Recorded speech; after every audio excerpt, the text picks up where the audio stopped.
Excited to have you guys here. This is our first ever strategic learning and adaptive management peer community meeting.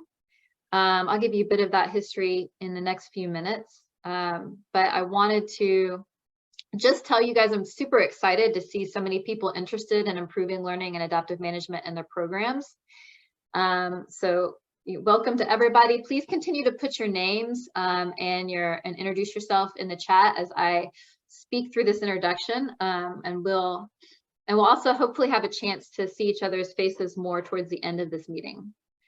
But before we get started, I wanted to introduce the facilitation team to you guys.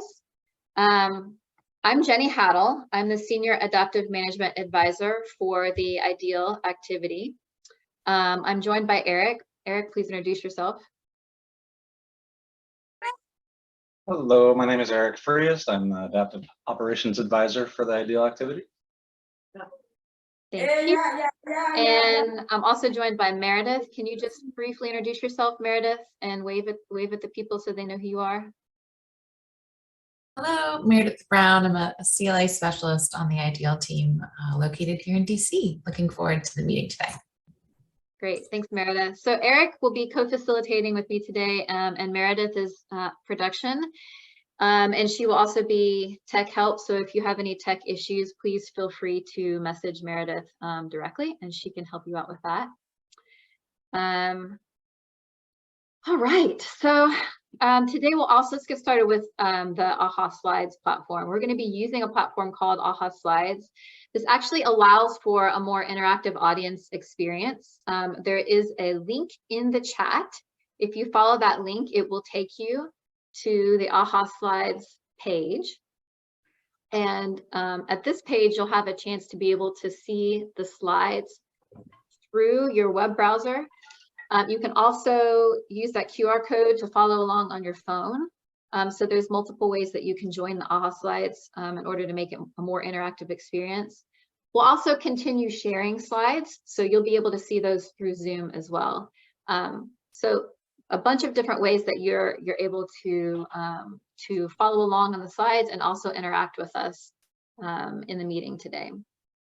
If you have any trouble joining those, again, Meredith is there to help out with any technical issues. So with that, let me just tell you a little bit about this community before we dive into presentations from our guests today.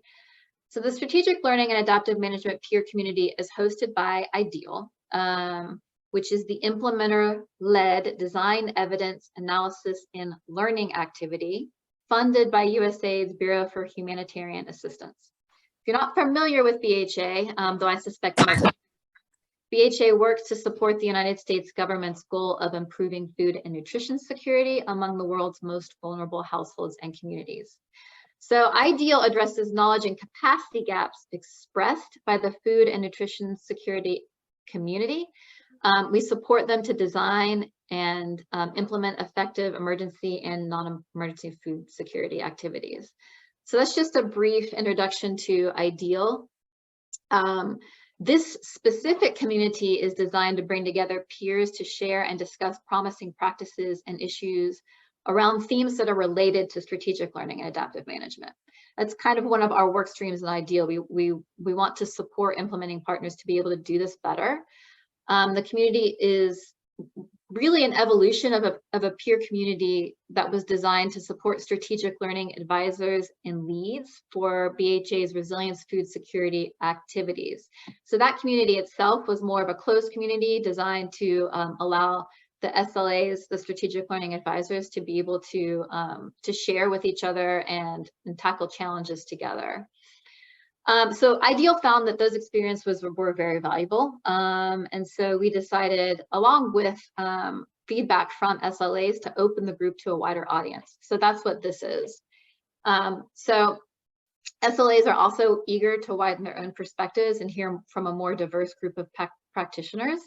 So we're really excited to have more people joining this group to share their experiences and to hear from others' experiences. We'd really like to get a sense of who's in the room today and your current experience. So to do that, we've created a poll that you can answer in the AHA Slides. So we're going to start that poll now. and just ask a couple quick questions to get a feel for who's in the room. The first question is, what region are you joining us from? This is, you just type in the region. We were trying to come up with multiple choice here, and there were just so many different ways we could express region that we thought it best to let you express it in your own terms. You could also just let us know the country too, if you're not sure what region you want to share with us.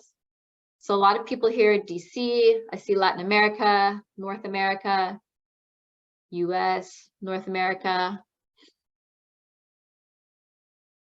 East Africa, Southern Africa, Zimbabwe, Ethiopia.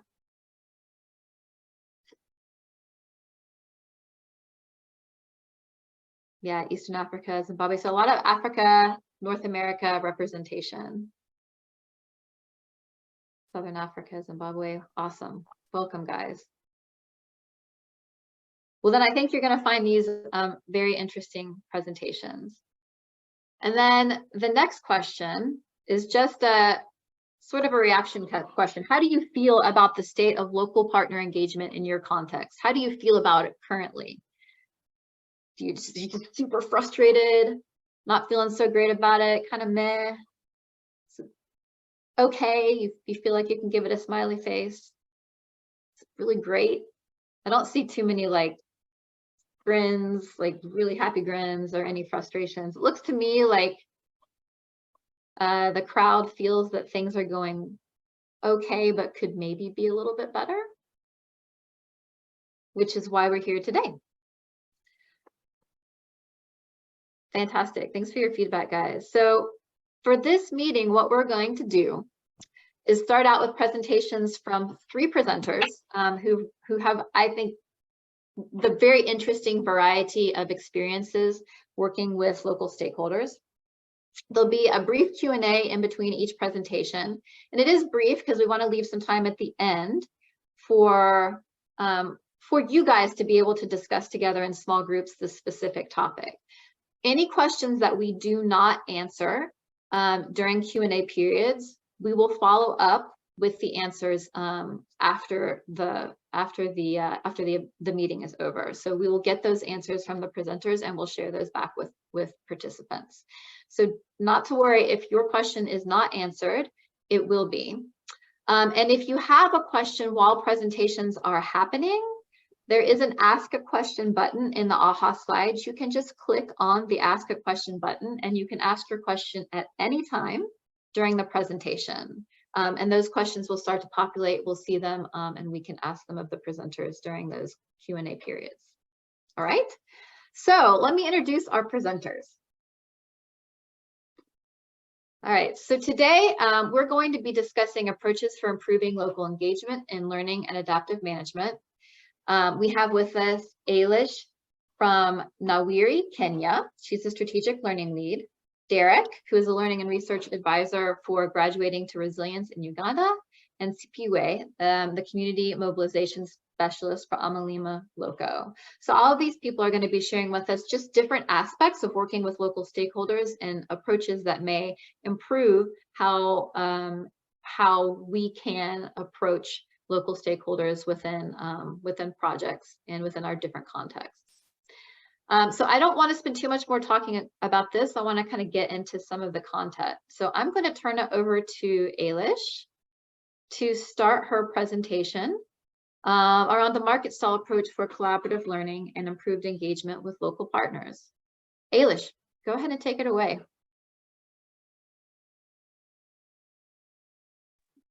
Thanks, Jenny. Hi, everyone. It's great to be here. Let me know if the connectivity gets bad, I'll put the video off, but at least so people know who's talking.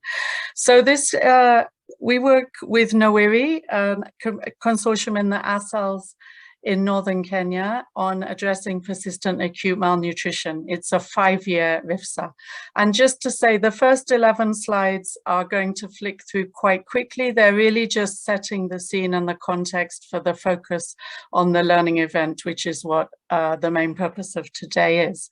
So yeah, Meredith, you can move through the next slide. You can also keep moving because I'll talk to this as we get through the next 10. So Nawiri is a two-phased evidence-based program in Kenya's RIFSAs, working with some of the most remote, hard to reach, vulnerable communities, and particularly where there's a long history of persistent global acute malnutrition. It's a strongly multi-sectoral integrated program and also working to support 4 county governments. This presentation is from the CRS-led consortium, which is Isiolo and Marsabit county governments, and Mercy Corps leads a similar consortium in 2 other northern counties of Kenya. Obviously, we've had a long series of shocks in the last 4 years. So it was first the mass locust invasion, then COVID, and then more recently, in the last 3 years, a very extreme prolonged drought. So that's impacted all the programming, shifted us to more emergency cash transfers and so on. Program components are really wide. So from formal and informal system strengthening, livelihoods, our nutrition-friendly graduation model. We have internal savings and lending communities called SILCs, which probably better known to many of you as VSLAs. Obviously, health and nutrition, social behavior change, and deep work on gender, youth, and social dynamics, as well as strengthening market systems. That's great, Meredith, thank you. And while she keeps projecting, I'll just move on. The slides coming up, in the slides coming up, you'll see a process of capturing visually community experience and perceptions and thoughts on the local drivers of acute malnutrition. I'll just wait for a second. I think it's one of the next slides. So this happened over a few days in various field contexts. We have a fantastic community illustrator. Thanks, Meredith. If you show the next 3 slides, I'll just talk to that one. So it involved 2 days with, as you can see in these contexts, men in one group of women in another. And just community discussion coming out of the community conversations on what malnutrition means and what our program participants feel are the drivers of that. So some of these illustrations that came from those, you see a raw one here in process, are now being used to analyze for program learning adaptations, and they're back with the communities for their own use to greater or lesser extent supported community conversations and so on. And now to the learning event itself. So what have we done with all this? So the learning event explicitly guided the teams to be fully visual. We said no PowerPoints. Please bring artifacts and things from your fieldwork. So this is a team of about 400 staff in 2 of the northern counties. Yeah, participants were all level staff as well as some key county officials we work closely with. And so a lot was in the preparation, and the teams chose the photos from the project that they felt they would most like to show and highlight challenges and learning during the 3-day learning event. So the process, you can move on, Meredith, thank you so much. I'll just finish talking to that one while you project. So just to say, in the next, I think, 12 slides, I think you can see from the participants and the quotes shared, these are just raw, direct quotes. They weren't prompted for, they just came up in feedback, reflection, and during some of the live discussions. And we'd really encouraged the teams to critically interrogate each other with our common goal of addressing persistent acute malnutrition in mind. You can see here the health and nutrition team brought a lot of artifacts and items they use in the field. The teams all spent a few hours setting up their stall. It was amazing. Some of them were there till midnight that night before the formal event started. It was kind of fantastic. There was very high energy.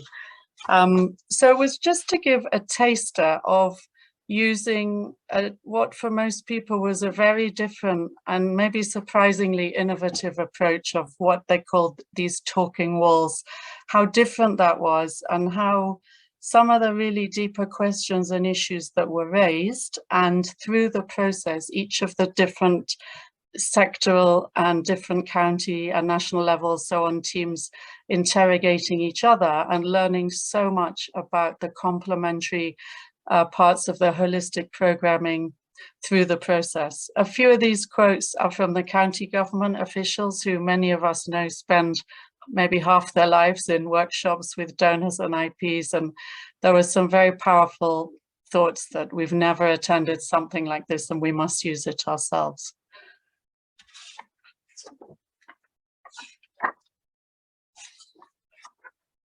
This came from one official. I'm really touched by stories of the misuse of these nutrition supplies, ready to use therapeutic and supplementary food by healthy people.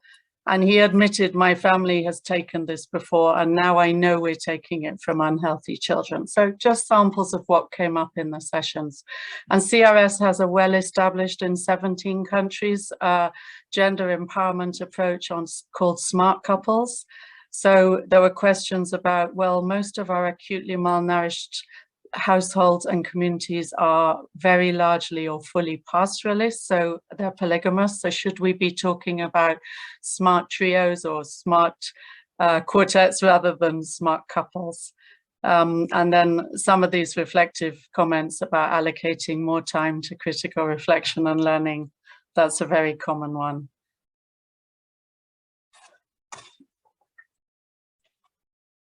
And lastly, so for learning and accountability, the workshop's been very powerful, getting the best out of each team, very good and challenging, looking back, reflecting and interrogating to what extent we're actually contributing to reducing malnutrition on the ground. There was a lot of calls for cascading similar with, you know, smaller, fewer resources, but just project contextualized photos at ward level, or sub-regional levels and community levels. And the SLI is sequencing, layering and integration, really looking at how we can all continue to work more closely, more intentionally, contributing to each other's design and planning and looking at the timing. What's the optimal sequence? For example, our nutrition-friendly graduation model has health and nutrition promotion embedded in that. It has the gender empowerment, smart couples approach. It has food and market systems strengthening and so on. So are there more optimal sequences in which we should be doing different aspects of programming, ultimately to achieve greater impact? Thank you. I think I'll stop there. Jenny and Meredith. Meredith, thank you for the slides. Really appreciated.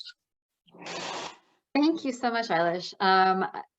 That was a very interesting and visual presentation. I appreciated all of the pictures you were able to share. Before I get to your questions, there were a lot of comments about receiving the presentations afterwards and receiving the recording. Do not worry, we are recording the first hour of this, so of course that will be posted up on our website. We will share the slides and the recordings will be there. In addition, I just wanted to point out that there's a 2-pager that Ailish shared with us that has some guidance on this particular method that we can also share out with the group after this session. So that's just to let you know, before those of you who have to go to another meeting drop off, those things will be available. All right, so we only have one question right now, and I'm gonna throw it to you and see. It's a very broad question, so I'm interested to see how you answer it. Who are local stakeholders? Local applies to all people in all regions. So who are local stakeholders? What would you say? Yeah, that's a great question, and actually quite deep and perceptive, I think. So I think from my professional and personal experience, local is always relative. So for example, we are in Nairobi, hundreds of miles away.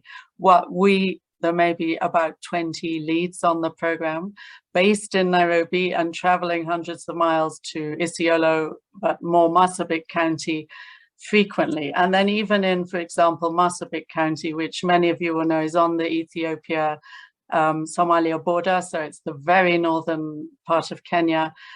We have a county office, we have several sub-county offices, we have many ward offices. Some of those are co-joined with county government. And then in the fields, so our very many fields programming contexts, we have local facilitators, community mobilizers, and so on. So local can be almost any combination of those groups, depending where you are and who's there, I think. Thank you. Yeah. There's another question in the chat from Angie. Did presentations take place in English for Nawiri? If not, did you use translators to enable presenters to give information in their native language? How does this work when multiple languages exist? Yeah, that's a great question. So we have over 11 languages among our program participants. So I'll be honest and say that this was the first such major learning event done in through this format.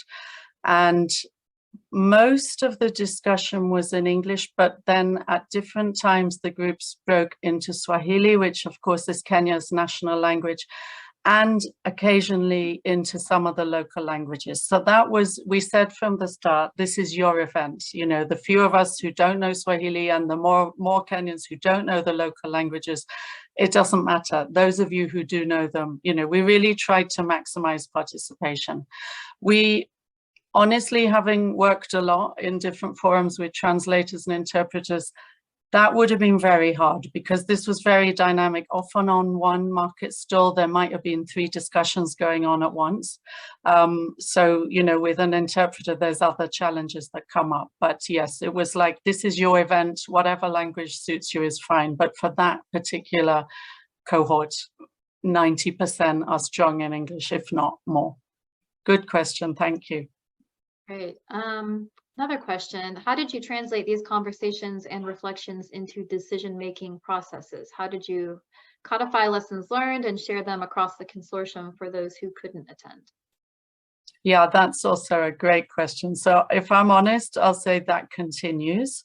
So we had dedicated note keepers for each of the market stall sessions, which were rerun 6 times over the 2 days. So everyone there had a chance to be both a facilitator, if that was appropriate, and a guest at the other 5 market stalls.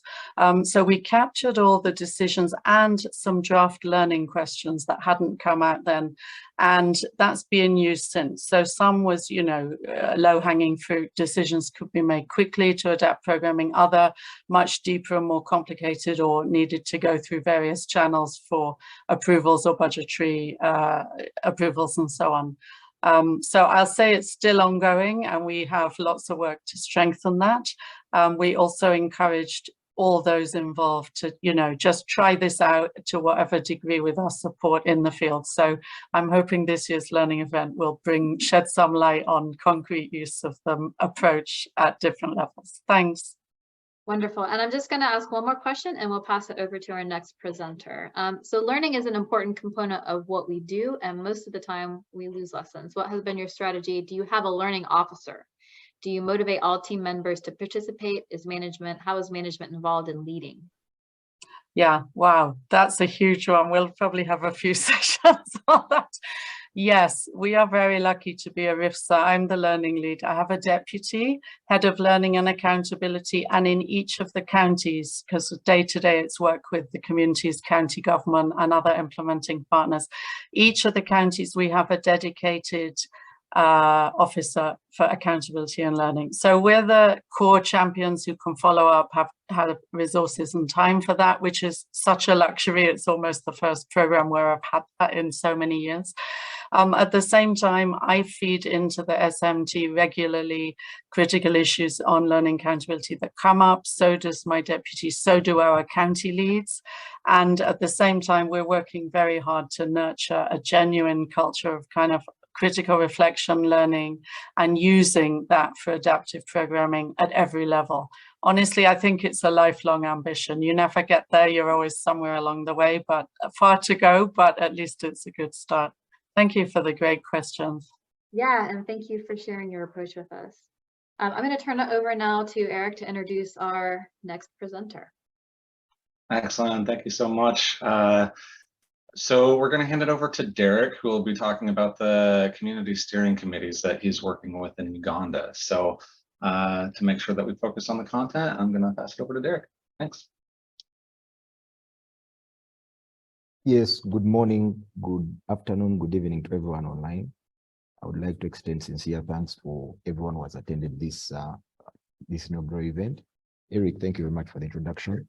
And Ailish, thank you very much for setting the pace for this event. So I'm Derek Aaron Sebiwa. I am the research and learning advisor for the Graduating to Resilience activity funded by the DHA. It's being implemented in Kamwenge. Kamwenge is located in the southwestern part of Uganda. And its goal is graduating extremely poor refugee and Ugandan households in the district from conditions of food insecurity and fragile livelihoods to self-reliance and resilience. This activity has been going on for now 6 years. Our 7th year is in 2014, I mean 2024, and it has been implemented in cohort form. So the first cohort ended in 2021, and the second cohort started in 2022, will go on until 2024.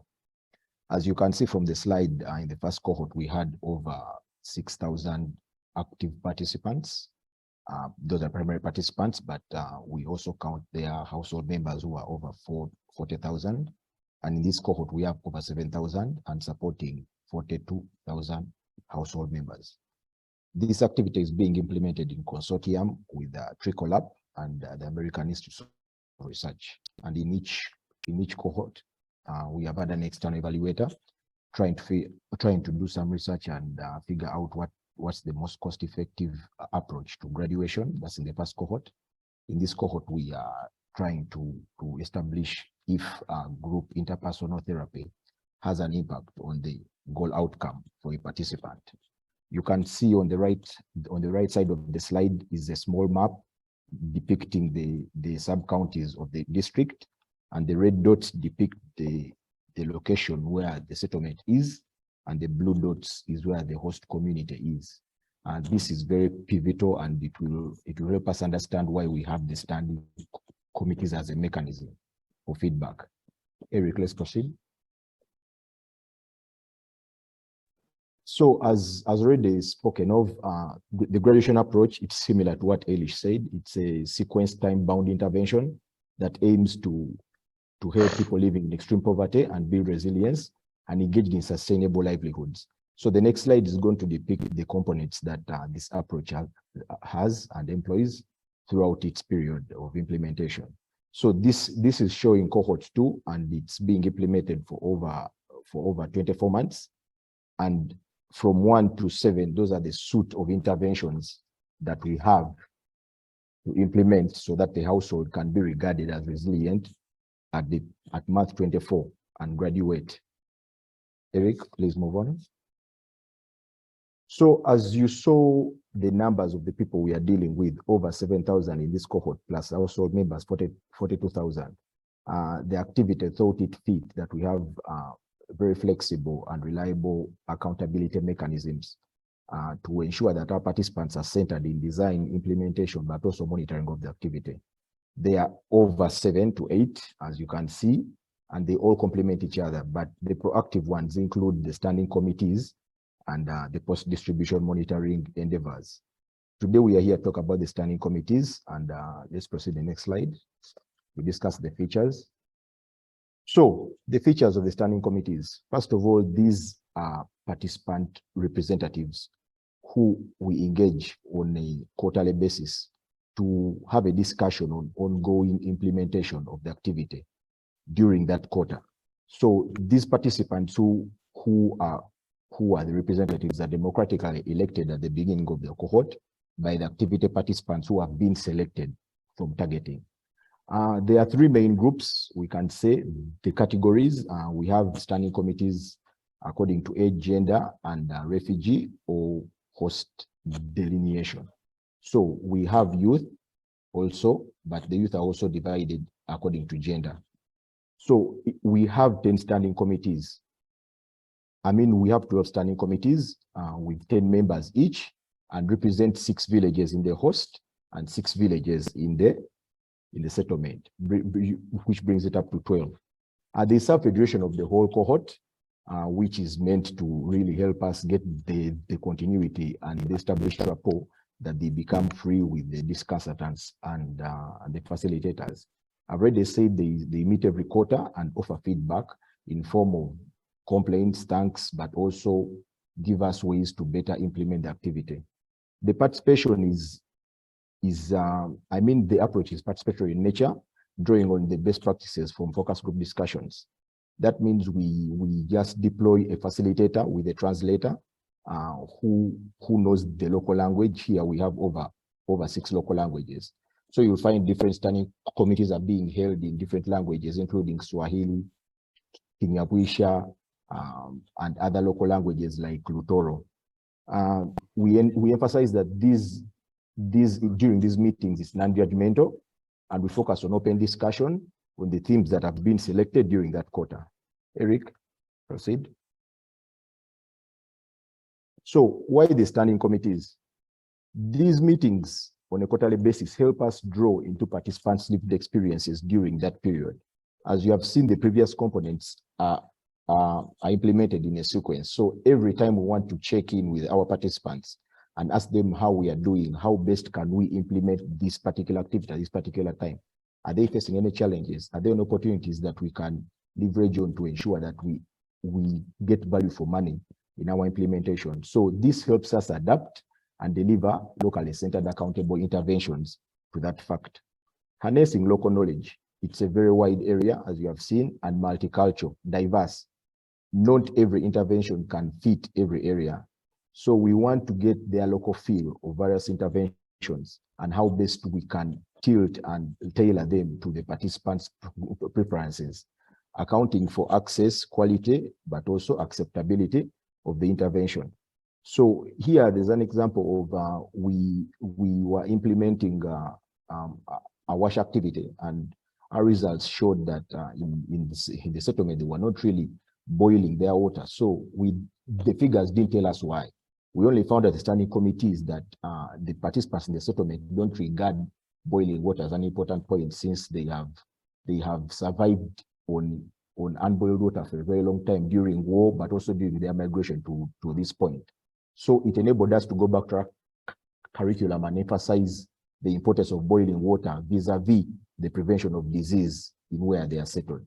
So that's among the examples of how we manage to modify and adapt our intervention. So the participants also, the active participation of participants is important in designing an implementation of the activity for effectiveness and delivery. Participants feel a need and they feel empowered when they are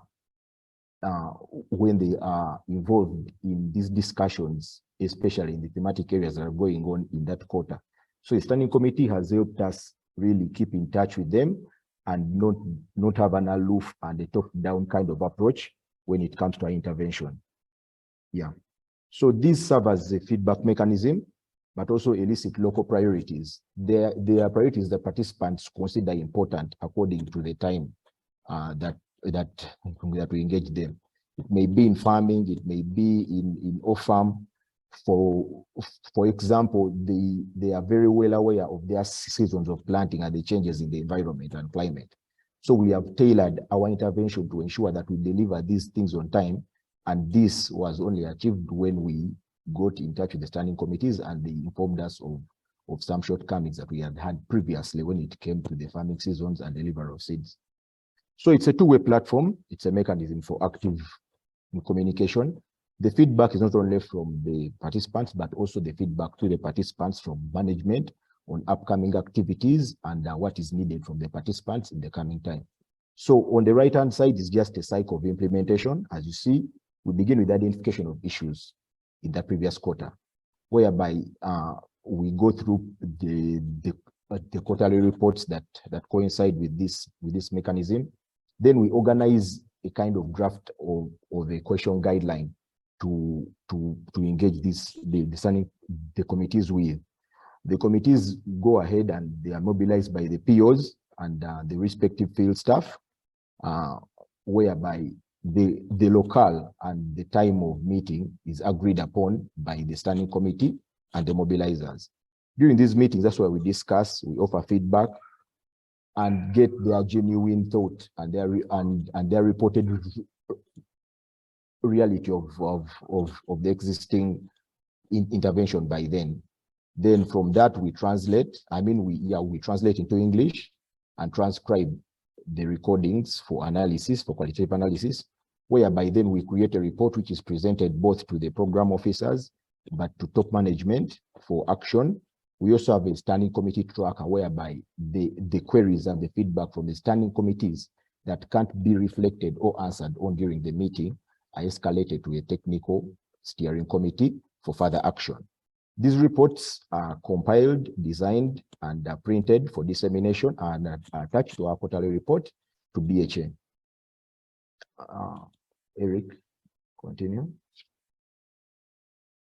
So best practices and lessons learned for full engagement and beneficial participation of the standing committees to help a project adapt and management respond to upcoming challenges or opportunities in graduating to resilience.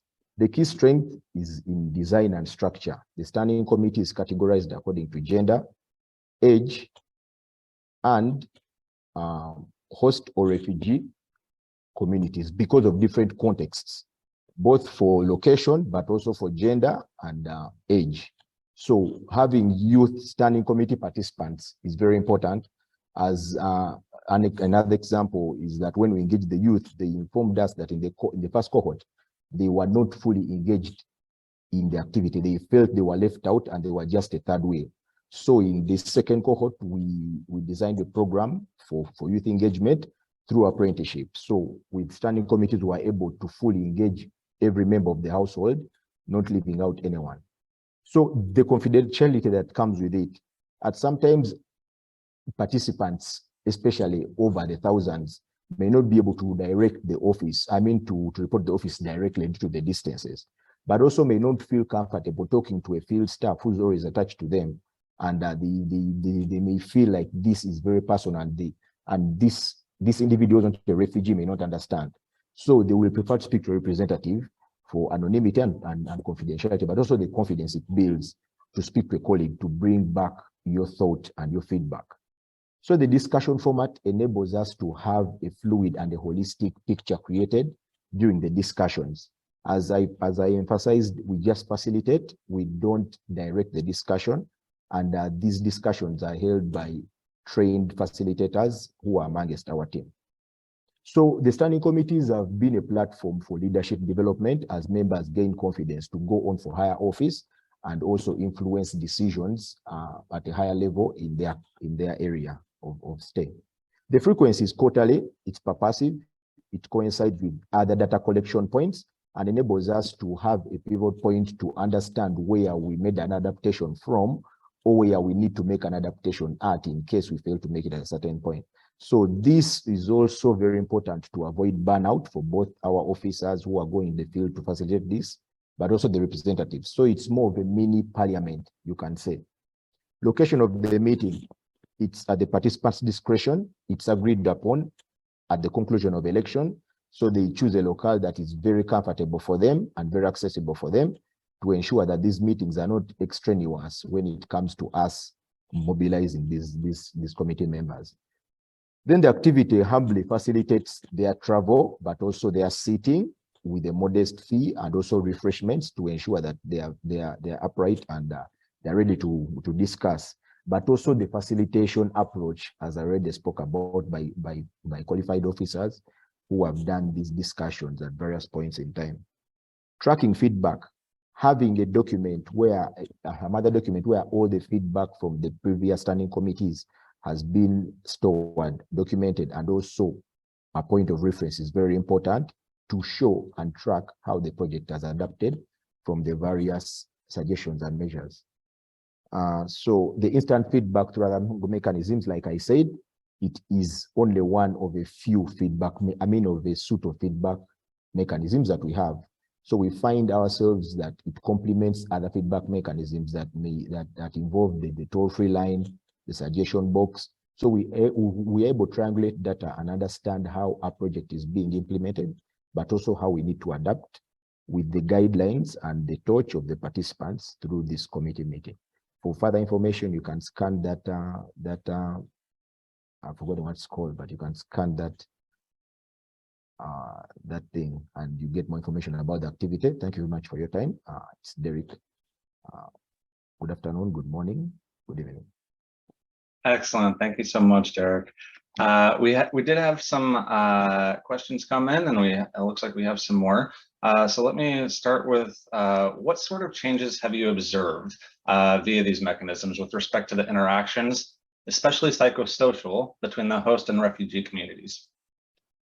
Yeah, well, the changes are stark because the refugees don't really live a reality of the hosts. They are in a foreign country, they take some time to adapt, but with more interaction, they become very comfortable with speaking to our team, but also the facilitators in their region are also fellow refugees. So we do an equity hire to ensure that that rapport is already established and they know the culture and the context to ensure that these meetings go on smoothly. So our program officer from the host will handle the assigned committees of the host, and the one of the refugees will handle one of the refugees. So really, the psychological changes are very, very smooth.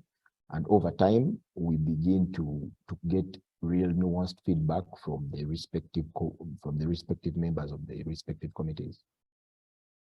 Yeah. Excellent. Thank you so much. And we have time for one more question. Rest assured, all the questions will be answered afterwards, and we'll be sharing those out. But what is the main challenge in implementing standing committees quarterly? Are there certain standing committees that are more engaged than others across the cohorts, I think is what this is referring to?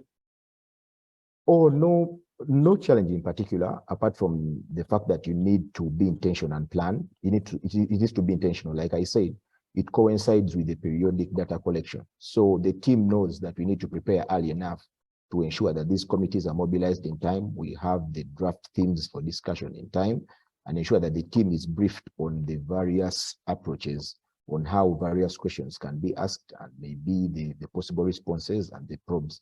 So the challenge only comes from lack of preparation. So if you're prepared and you know that every quarter you have to meet, plus I never stated the standing committees have guidelines. They know what is required of them. We have TRRs with the team. They know that every quarter they have to meet. So it's preparation and having it aligned with your other data collection initiatives, but also feedback mechanisms, as I said. Excellent. Thank you so much, Derek. Really great presentation. I'm going to pass it over to Jenny to introduce our last speaker. All right, wonderful. Thank you, guys. So our last speaker comes to us from Zimbabwe. She's with Amelie Maloko. She's going to share with us how community visioning can be used for action planning and adaptation. So I'm going to stop talking and pass it to you, CPWay.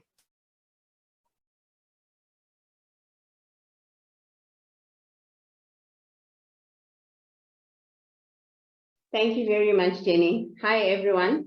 My name is Sipiwe Dube, and I'm the Community Mobilization Specialist with the Amali Maloko program. So as Jenny has already said, Amali Maloko is a program that's working in Zimbabwe. Can we move to the next slide, please? Thank you.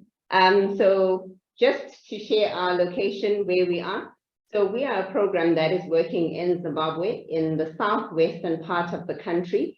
Our areas straddle along the biggest national park in the country. So you'll notice the area in the gray there, that's the national park. And our approach is watershed based. So you'll see a couple of catchments there. So we work in what is called the Gwai catchment. So the areas in the green, those are the areas that we work in. We can move to the next slide. So Amali Maloko is a program that aims to improve food and nutrition security. And our foundation for our project is community engagement, which sits under purpose 1. And then it then anchors purpose 2, which is our natural resources management pillar. And then purpose 3, which is our health and livelihoods pillar. Next slide, please. So this is just a picture of one of our many community engagement sessions that we've been convening over the past couple of years. We can move on to the next one. So just to set the tone, so community visioning is a co-creative process. It aims to engage stakeholders and communities extensively. It also reinforces collective effort and action. And being an iterative process, it means that communities go through this many times over the lifetime of that community. And in the next slide, I'll be sharing with you how our process is iterative. We can move on to the next one. Thank you. So this is our community visioning process as Amali Maloko. So we have 3 major stages, and then with a couple of steps in between. So we have our preparation and planning stage, where we introduce the community visioning process to the community. And then we started supporting communities to assess their challenges, the risks that they're most susceptible to, and then to start thinking of possible priorities or activities that they could get involved in that would help them to minimize some of these challenges. So then communities went on to come up with action plans. And from these action plans, that's when different partners or organizations, even local government, are coming to pick from that basket, if I may say so, activities that they can support. So we're seeing communities now mobilizing resources within, and within they mobilize resources such as labor, materials, and they also fundraise to support these initiatives. And then they also engage other stakeholders externally, where they're looking for resources such as expertise, as well as financing for those activities. And then we move on to our last stage, which is the sustaining stage. At this stage, we foresee and are currently seeing communities leading this process, especially traditional leaders and community committees. Our community committees are convening community engagement sessions, and as Amalima, we are supporting and enhancing their access to skills, to linkages, and other information that they may need to ensure that they fulfill their actions. We can move on to the next slide. So over 30,000 community members have participated in the preparatory and planning stages of the community visioning process. And we've seen them coming up with village plans and ward plans, and over 350 of these villages have already started prioritizing and implementing their plans. We can move on to the next one.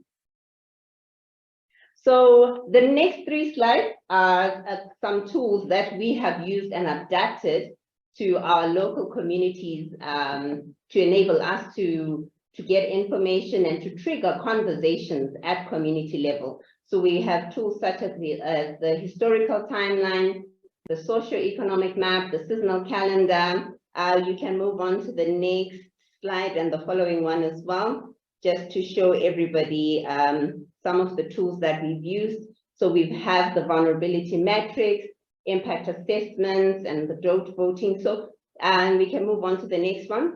So these are some of the tools that we have used to gather information, and also for communities to become aware of some of the challenges that they are facing, some of the limitations, their capacities.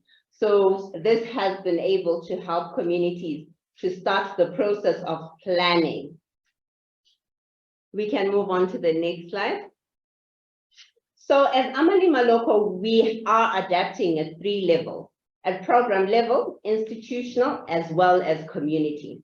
So at program level, we have used some of the input from the community engagement sessions to improve and tweak our theory of change, which has meant that some of our activities that we are implementing now are not as originally planned, now that we have input from communities. For example, communities through the sessions identified some of the shocks that they are most prone to. These are water scarcity, drought, livestock and crop diseases, as well as human-wildlife conflict. So as Amali Maloko, we've then developed resilience pathways that are then helping us and the communities to address these shocks. We've also been exploring new technologies in terms of how to help communities address some of these shocks. One of which is the chili string. So as I said in my introduction, that most of the areas that we work in are along the national park. So communities are very susceptible to predation, especially elephants. So elephants, mostly in times of just close to the harvest season, elephants come and then they consume what the communities would have grown. So what the chili strings do is they deter elephants. So this is one of the innovations that we've been exploring, and we'll continue to look at more options. We can move on to the next one. Our next slide focuses on institutional. So at institutional level, mostly we're focusing on the government. So we've seen the government taking up these plans and endorsing them. And they're also now using them for their annual planning processes as well as budgeting. So now as people allocate resources, it's now a bit more evidence-based instead of just allocating resources everywhere equally, but now it's more specific to the needs of that area. So the RDCs as well have created repositories, so which means that even other partners and local government departments have access to these action plans, and they can support communities according to what their needs are. And then we'll move on to the community level. So at community level, we're seeing communities convening community engagement sessions where they pause and reflect on how far they've gone with their actions, what challenges they're facing, and they also use these to refocus the activities that they're doing as well as realigning. And cross-learning has been motivating communities to implement and scale up activities. For example, there's a community in a district called Wange. This district is almost in the heart of the national park. And one of their greatest challenges is that there is an invasive species that continues to consume their grazing area, and livestock then have limited grazing. So a village started to remove this invasive species with our technical support, and the villages that are surrounding that one, they started to see that, oh, this village is doing this, and they came to learn. So from that learning session, the other villages started as well to implement this activity, and we're seeing the community coming together to remove the invasive species, which is something that was really at the heart of their actions. So we are seeing communities engaging and linking up with other stakeholders, be it NGOs, be it private sector, and these linkages continue to be strengthened. We can move on to the next slide. Some of our key observations. So one of the things that the community visioning process aims to do is to improve the voice and agency of communities, for communities to be able to identify their capacities, their limitations, and work towards addressing the challenges that they're facing as a community inclusively. We're talking of women, youth, men, all participating in their actions. So this then helps communities to ensure that they are identifying needs and prioritizing actions that can enable them to address these. One of the things that we have seen is that communities are starting to see the value of having a vision, something that you are working towards, and the plans then enable them to sort of take a step every day, every week, every month towards achieving that vision. So that has really helped communities to direct the need or assistance that may be offered to something that they really would like to address. So the community visioning process has been positively influencing communities to engage and to talk to each other, but more to connect and to build well-being within the communities that we work in, and a sense of pride as well. We can move on to the next slide. So I'd like to introduce to you our Amalima local mascot. This is my last slide, everyone. So this is our mascot as Amalima, our elephant. Thank you, everybody, for listening. That's the end of the presentation. Wonderful. Thank you, Sipiwe. I love the mascot. We have time for one or two questions before we move on to the next part of this meeting. The first question I have for you is, how do you monitor implementation of this huge number of community plans?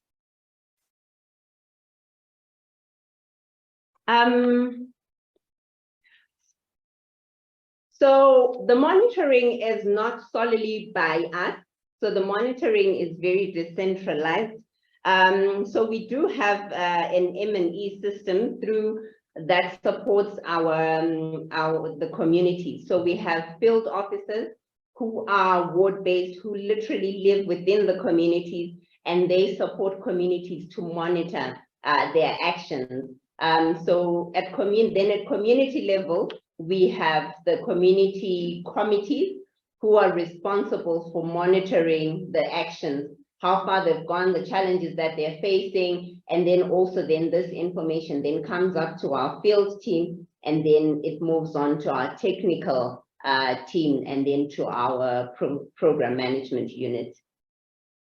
Great, so we do have routine monitoring systems in place, monthly, quarterly, and we do have meetings where communities come together and we come together as well. Great. One more question. How do you ensure psychological safety of community members when sharing knowledge with institutions? So we try to provide a very safe environment, an open environment with communities. So in most of the cases, we do have the Department of Social Services that is also part of these conversations. And they're there to support communities if there is need for support in any way to provide a safe space. But in the work that we do, there are very open conversations that we have with communities. And in most cases, government stakeholders or government departments or representatives are also part of these conversations. So there is, at the beginning, there was a bit of tension, but I think as we've moved on, the conversations have become more open and communities are willing to share. Wonderful. Thank you so much for sharing your approach. And thank you to Derek and Ailish as well. We're going to move into the next part of this meeting. So I'm going to turn it over to Eric to introduce the next part. Thank you, Eric. Excellent. Thanks so much, Jenny, and thanks to all of our presenters for some really good presentations and some lively discussion in the meeting chat. So now we're going to break out into some smaller groups, specifically exactly 4 groups, so that we can really engage in this topic a little bit more, try to learn from our peers. I want to note that these small groups are meant to be a safe space. We're going to stop recording. All notes are going to be kept at a high level so people can really engage with each other and share their experience, raise any things that resonated from the various presentations, and discuss challenges and successes that everybody's had. So rather than listening to me talk, hopefully that is enough introduction. We will have a facilitator from our team in each one of the breakout rooms so that we can make sure that the conversation is moving forward. But I do encourage you guys, as you guys are going into the small groups, if your bandwidth allows, please turn on your cameras. This is meant to be a way to really engage with some of our colleagues that are here with us and be able to meet each other for further conversation. So with that, Meredith, if you might be able to send us away into our virtual rooms.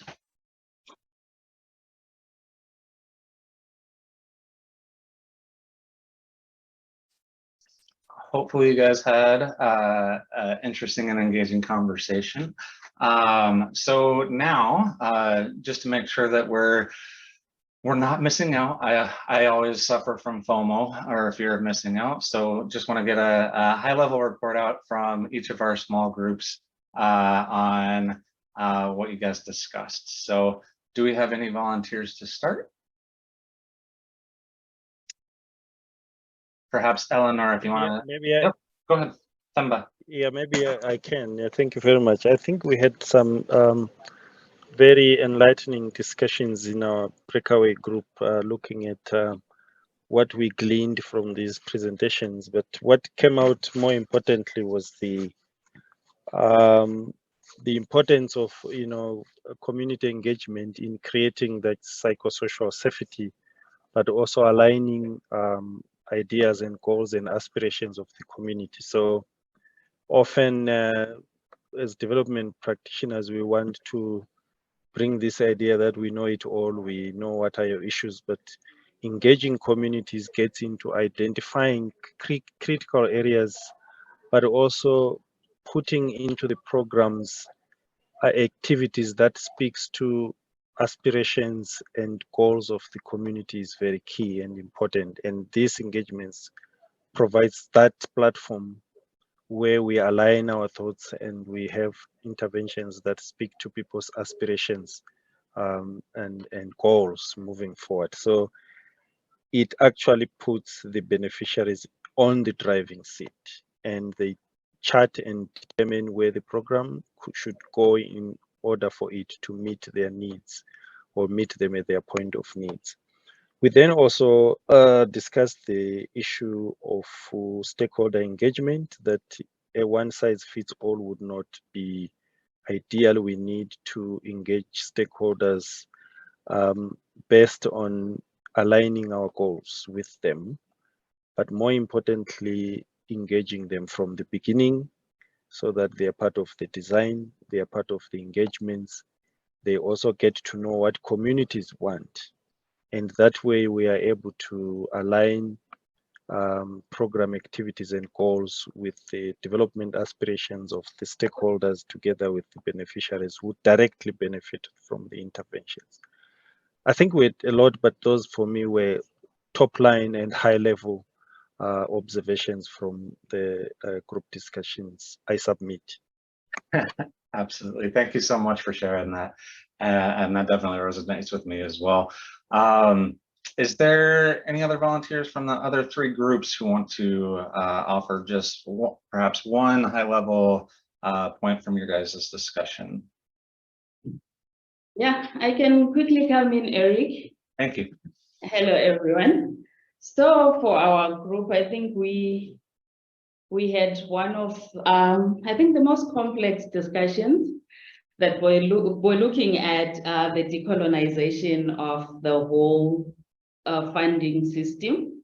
So I think the question was around why we have those international NGOs managing the funds.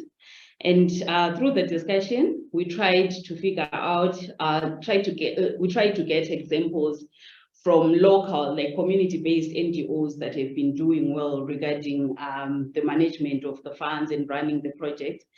But if my team members would agree with me, we had a moment of silence, right, Jenny?